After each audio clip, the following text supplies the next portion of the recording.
Next हमारा topic आया she और पुतिन के मूव्स।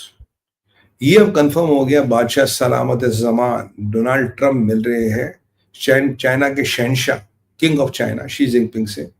ये 30 अक्टूबर यानी कि थर्सडे को ये मिल रहे हैं कोरिया में। ये डोनाल्ड ट्रंप साहब निकल गए हैं मलेशिया के लिए, मलेशिया से जाएंगे जापान, जापान से आएंगे कोरिया और वहां शी जिनपिंग से मीटिंग है। सुनने में आया कहीं घंटों की अलोकेट की है। अब ट्रंप से पूछा, भाई साहब क्या करना वहां पे? कहना सबसे पहले तो मैं फेंटेनिल की बात करूँ। फेंटेनिल बेच के तुम $100 मिलियन कमाते, तुमने 100 बिलियन के टैरिफ दे दो, बताओ सस्ता क्या? मैं कहा इतनी गणित तो उनको भी आती होगी। भाई फेंटेनिल तुम्हारे पैसे के लिए थोड़ी ना बेच देते, तुम्हारी नस्लों को बर्बाद करने के लिए बेच देते, तुम्हें जॉम्बीज बनाने के लिए। It was never about money. और चाइना के प्लूनियम में कल क्या उन्होंने कहा, ये तो डेड इकोनॉमी है, we have to think of China beyond America. और इन्होंने हाथ पैर जोड़े थे स्कॉट बेसेंट साहब, प्लीज मिल लो, हमने आपकी बहुत इज्जत की, तो हमारे सरफिरे उजड़े हुए चमन के बिगड़े हुए शहजादे या हमारी उजड़ी हुई सल्तनत के टूटे हुए बादशाह डोनाल्ड ट्रंप से तो एक बार मिल लो। तो उन्होंने कहा ठीक है जी मिल लेते हैं। ट्रंप से कहा जी क्या होना, कहा हम बात करेंगे। ट्रंप ने एक तंज में मारा, कहा बहुत से लोग हैं जो मीटिंग अवॉइड करते हैं, but it's all business, they should not avoid the meeting. तो ये कहीं ना कहीं मोदी जी ने जो उनको चेकमेट किया है, उसको लेके बंदा किलसा हुआ है कि यार मोदी ने चेकमेट किया मुझे। तो अब क्या उम्मीद है, कह रहा हमारी चाइना ऐसा है, चाइना वैसा है, और we are going to do a deal, otherwise उन पे 150-55% टैरिफ लगेगा, and they know China is good. और फिर कह रहा पहले, कह रहा चाइना ने हमें इतने साल तक लूटा है, चाइना ने हमसे हर महीने हर साल 700 बिलियन डॉलर लिए। हाँ, $600 बिलियन का ट्रेड डेफिसिट इनका चाइना के साथ होता था, और कह रहा जो चाइना की मिलिट्री बनी है वो हमारे पैसे से बनी है। मैंने कहा आज याद है, कह रहा अब मैं इसको रिवर्स करने वाला हूँ। अच्छा जी, बहुत अच्छी बात है। कह रहा अब मैं इसको रिवर्स करने वाला हूँ। कह रहा चाइना में 52 प्लांट लग रहे हैं, हमारे यहाँ कोई नहीं लग रहा। कह रहा एआई में अमेरिका बहुत आगे निकल गया चाइना से, और मैंने एक रेवोल्यूशनरी प्लान आइडिया लाया। बोला क्या आइडिया लाया साहब? अब हम पावर प्लांट नहीं लगाएंगे, अब हमने बोल दिया जिसका डाटा सेंटर लगाना अपना खुद पावर प्लांट लगाए। तो $1 बिलियन आइडिया कि पहले पहले 12-12 साल लगते थे अप्रूवल में, अब तो मैं अप्रूवल फटाफट दिलवा रहा हूँ, अब तो मैं दिला रहा हूँ। मतलब आपको फैक्ट्री लगानी तो अपना प्लांट भी साथ में लगा दो। ये अमेरिका नया मॉडल है कि भाई इनको बड़े पावर अवार्ड चाहिए तो अपना प्लांट सही लगा दो, और हम चाइना को बीट कर देंगे, ये कर देंगे। ट्रेड डील होगी, हो भी सकती, नहीं भी हो सकती।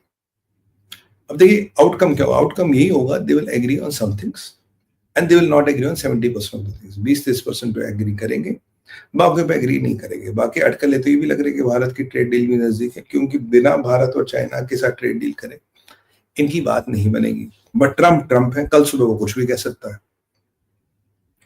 भारत से ये लगभग है कि भाई 0% टैरिफ, 15 तुम लगाओगे, 15 15.5 हम लगाएंगे, हम आपका कॉर्न लेंगे पर उसका इथेनॉल बनाएंगे, और बाकी सारी चीजें वही रहेंगी, और हमें ट्रेड डील करने की कोई जल्दी नहीं है।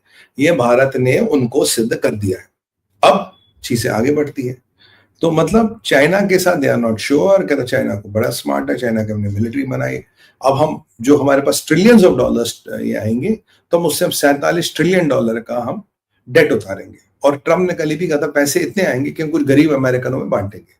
ये मागा वालों को पाकिस्तानी स्टाइल में मूंगफलियां बांट रहा था, जैसे पाकिस्तान में कह रहे हैं इंशाल्लाह 15 ट्रिलियन की वेल्थ निकलेगी, हर पाकिस्तानी के घर में इतना पैसा आएगा। तो मतलब वैसे trillions of dollars American economy में आ रहे हैं, और वो फिर मागा वालों में बांट देंगे, अमेरिकन में बांट, गरीबों में पैसा बांट देंगे। ये ट्रम्प ने कहा। मैंने कहा वाह, देखो जहादी मुल्लों के जहादी मुल्लों की कंपनी में रहोगे तो कुछ टैक्टिक तो सीख ही गए। भाई बिल्कुल पाकिस्तानी टैक्टिक है। तो अभी डोनाल्ड ट्रंप भी ऐसे फरमा रहे थे। मेरी अपेक्षा है they will agree to disagree, कुछ 10-20% they will agree, but it is not going to hold, because China is planning life beyond America. और चाइना एक बहुत बड़ा मास्टर प्लान कर रहा है। चाइना कह रहा है कि यार अगर मैं अमेरिका की विकेट उड़ा दूं, देखो दोनों में से एक इकोनॉमी को कॉन्क ऑफ होना, पहले कौन दूसरा कौन। कह रहा अगर मैं चाइना की यूएस की इकोनॉमी की विकेट उखाड़ दूं, आई मे सर्वाइव। और जो प्लूनियम में उन्होंने यूएस का मजाक बनाया, वो मैंने कल आपसे डिस्कस किया ही था। तो यहाँ परिस्थिति बहुत ही डायनेमिक है, डू नॉट एक्सपेक्ट मच। हाँ, फोटो सेशन वगैरह हो जाएगा, चीजें आगे चलेगी, और फिर तेरी कहानी याद आएगी पार्ट 2, ये होने वाला है। अब रशिया ईयू क्लैश, ये क्या है?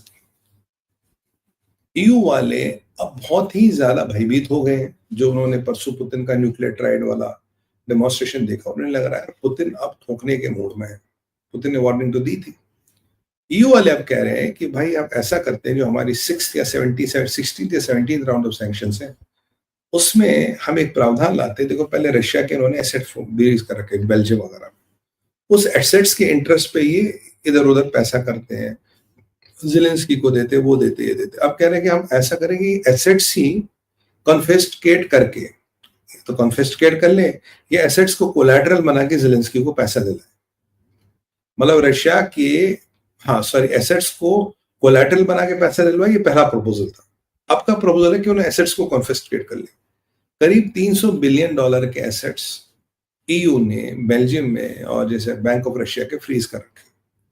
$300 billion is a lot of money. Pakistan का एक साल का जीडीपी है। कह रहा है ये हम ऐसा करते हैं कि इसको हम फ्रीज कर देते हैं, इसको हम रशिया को दे देते हैं, वो लिक्विडेट।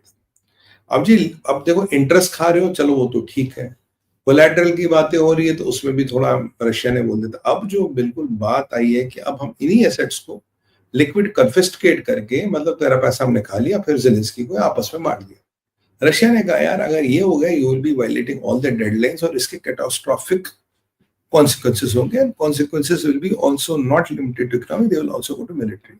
यानी कि यूरोप ने अगर ये लक्ष्मण रेखा पार कर दी, $300 बिलियन खाने की कोशिश की, तो यूरोप की ठुकाई तबीयत से होगी। जिस यूरोप की ऑलरेडी हवा टाइट है, तो उसको नई धमकी मिली, क्योंकि उनके ख्यालों में आ रहा था कि अब रशिया का पैसा उड़ा के ज़ेलेंस्की को देंगे, खुद भी खाते हैं ऑफ कोर्स। तो यहाँ पे एक बड़ी विचित्र परिस्थिति बनी और रशिया ने अब की बार डायरेक्ट मिलिट्री वार्निंग दी यूरोप को कि आप लाइन पे रहिए, वरना आपके लिए अच्छा नहीं होगा। यूरोप से कोई जवाब नहीं आया, वैसे ही ब्रोकन हाउस है, बानूमती का कुंभा है, कहीं का कुछ कहीं का कुछ। तो देखिए यूरोप के सूरमा क्या जवाब देते हैं। मतलब ट्रम्प के सीजफायर की धज्जियां तोड़ी गई है। आपको छोटा सा अपडेट दे दूं, मार्को रूबियो पहुंचा था इजराइल, जो मैंने कहा आपको आज नेतन्याहू से मिला और बोल रहे कि भाई जो ट्रम्प का प्लान है उसके आगे कुछ नहीं हो सकता। मतलब अगेन जो मेरा एनालिसिस था बिल्कुल सही बैठा, क्योंकि मैंने बोला था जेडी वंस इनडायरेक्टली कह रहा है कि यार या तो जो हम कहते हैं वो मानो, वरना इन सब अरब मुल्कों की सेना को गाजा में बैठा देंगे, ठीक है, फिर निपटते रहना इनसे और हमास से। और अगर वेस्ट बैंक को हाथ लगाया, यानी कि इस्लामिक जिहाद को हाथ लगाया, तो हमसे बुरा कोई नहीं होगा। तो हमारे पास दो चीजों का हफ्ता आया है, एक हमास को प्रोटेक्ट करना है गाजा में और इस्लामिक जिहाद को प्रोटेक्ट करना वेस्ट बैंक में। तो इसकी सऊदियों ने पेमेंट कर दी है, इसलिए भाई साहब आप करना मत कुछ। तो ये मार्को रूबियो का भी इसलिए मतलब धमकी कंटिन्यूस। अब यहां रशिया और ईयू की वार लगने वाली है कभी भी। तो अब हो सकता है 1 महीने बाद, 15 दिन बाद हम रशिया यूक्रेन की बात ना कर रहे हो, हम रशिया वर्सेस ईयू की बात कर रहे हो। तो हमारा टॉपिक बदल जाएगा, रशिया वर्सेस ईयू, रशिया ने ईयू को कैसे कैसे ठोका। ये भी बड़ा इंटरेस्टिंग है, ये भी बड़ा इंटरेस्टिंग प्रकरण है।